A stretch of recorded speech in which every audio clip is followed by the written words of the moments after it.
प्रणाम दोस्तों, निरंजन और सनातन राहें चैनल में आपका तहे दिल से स्वागत है। सूरज ब्रह्मांड के केंद्र में स्थिर है और पृथ्वी उसके चारों ओर घूमती है। इसके सिद्धांत के बारे में हमको क्या सिखाया गया है? यही कि वो सिद्धांत सबसे पहले निकोलस कोपरनिकस ने दिया था। आपको मालूम है, हमें जो सिखाया गया है वो सही नहीं है।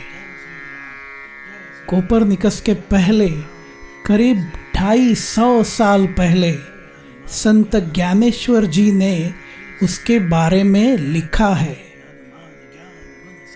पोलिश खगोल शास्त्री और गणितज्ञ निकोलस कोपरनिकस ने 1543 में हेलियोसेंट्रिक सिद्धांत का प्रस्ताव रखा, जिसमें कहा गया है कि सूर्य ब्रह्मांड के केंद्र में स्थिर है और पृथ्वी और अन्य ग्रह इसके चारों ओर घूमते हैं। उस समय कोपरनिकस के सिद्धांत को कट्टरपंथी माना गया था, क्योंकि अधिकांश लोग मानते थे कि पृथ्वी ब्रह्मांड का केंद्र है। संत ज्ञानेश्वर, जिनका नाम था ज्ञानेश्वर विठल कुलकर्णी, वे 13वीं सदी के भारतीय मराठी संत, कवि और दार्शनिक थे।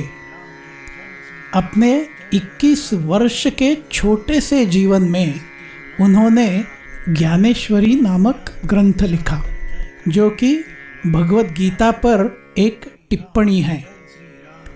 ये मराठी भाषा की सबसे पुरानी जीवित साहित्यिक कृति है और मराठी साहित्य में मील का पत्थर मानी जाती हैं।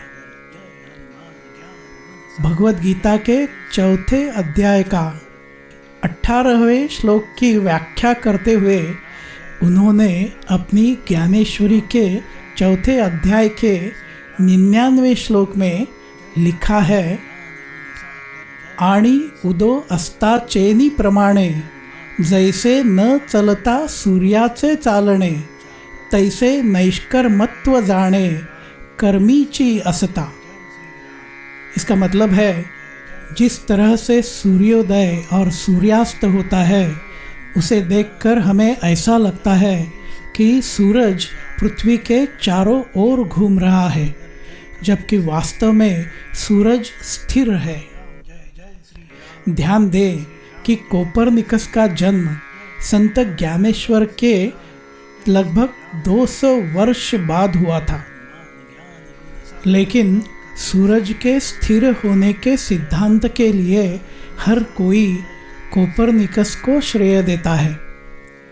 और सच तो यह है कि कोपरनिकस से लगभग 250 वर्ष पहले संत ज्ञानेश्वर ने अपने ग्रंथ में इसका स्पष्ट उल्लेख किया था।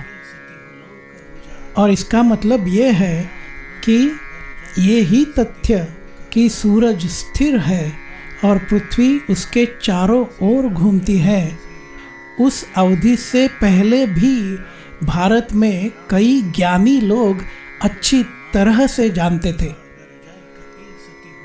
मुझे लगता है कि अब समय आ गया है कि दुनिया वास्तव में भारतीय धर्म ग्रंथों को सीखना शुरू कर दे, और तब यह स्पष्ट हो जाएगा कि सनातन धर्म कितना उन्नत और समृद्ध है। लगभग हर क्षेत्र में भारत की समृद्ध संस्कृति के कई महान लोगों का ज्ञान बहुत ही बेहतर था। दोस्तों, तो चलिए फिर जल्द ही मिलेंगे। तब तक निरंजन और सनातन की राहों पर चलते रहिए।